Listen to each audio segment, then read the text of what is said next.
India is a country driven by its so-called economic miracle. Towers of concrete, glass and steel are changing the face of the nation's cities. But while the rich are growing very rich, behind these facades, India's epic poverty still runs deep.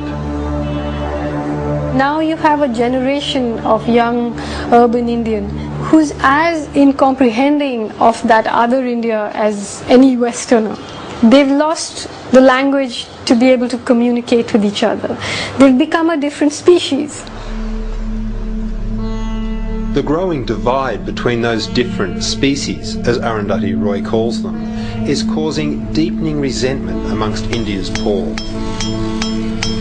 And the seeds of revolution are beginning to take root. What we are now seeing is an intentional expansion of the areas of conflict by the Maoists to the entire country. Maoists, or Naxalites as they're known in India, now exert influence over a third of the Indian subcontinent.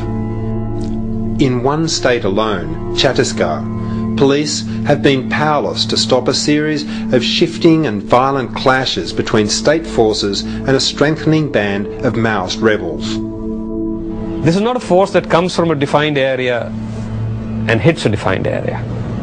It's a force that abruptly condenses in a particular area, executes an attack and then disperses.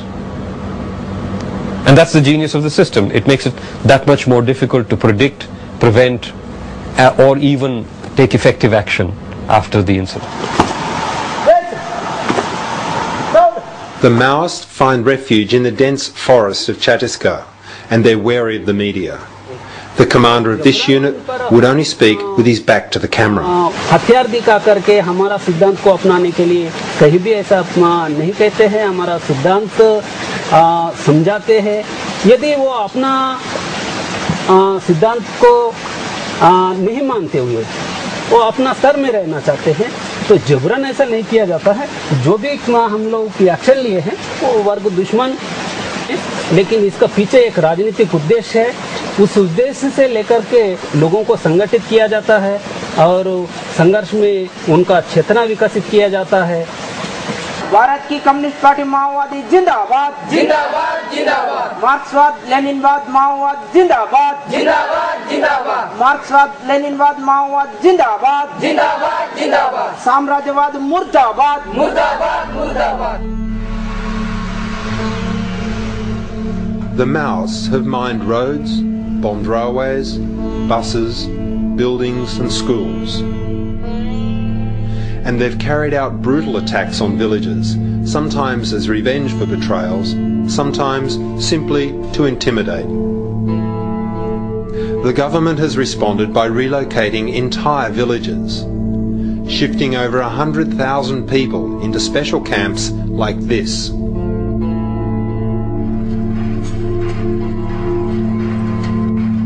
These camps are protected from the Maoists by a vigilante group called the Salwa Jadum, whose members are now assembled from the displaced villages. So there can be absolutely under any circumstances, no justification for the Salwa Jadum. You can't just throw guns into their hands and say, okay, you do the fighting, we will support you. Civilians fighting the state's battles are completely outside the realm of legal and constitutional methods as far as I'm concerned.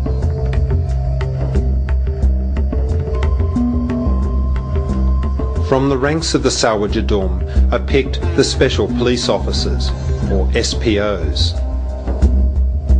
Armed by the state and given the most rudimentary training, the SPOs are then put in the front line in the fight against the Maoists.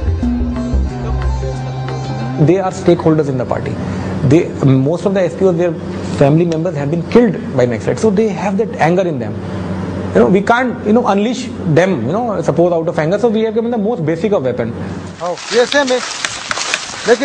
But the government's efforts to pit villages against Maoist rebels has only led to an escalation of the violence. by creating the Salwa Jurum. It's like pouring poison into the veins of society, and once you've done it, it's very hard to come back, because you've created a situation in which you've paid one part of a community, you've armed them, you've given them the power to go and rape and kill and burn people's houses. How are you going to... Arundhati Roy is probably best known for her Booker Prize-winning novel, The God of Small Things, but she's also a tireless campaigner for the rights of the Indian underclass. She sees the emergence of the Maoists as a symptom of India's blinkered economic drive. Basically, you have one India which has now seceded into outer space and has joined the elite of the world, and is looking down at the old India and thinking, why are these tribals living on our bauxite, and why is our water in their rivers, and why is our furniture in their forests? And how do we get them off the land? And this is what the government wants. It wants 85% of the population to move into cities where it can be easily policed, where it can be easily controlled. And control is what these camps are all about. I was told these people are free to come and go as they please. But in truth, that's not an acceptable choice anymore. If they go back to their home villages, they risk the anger of the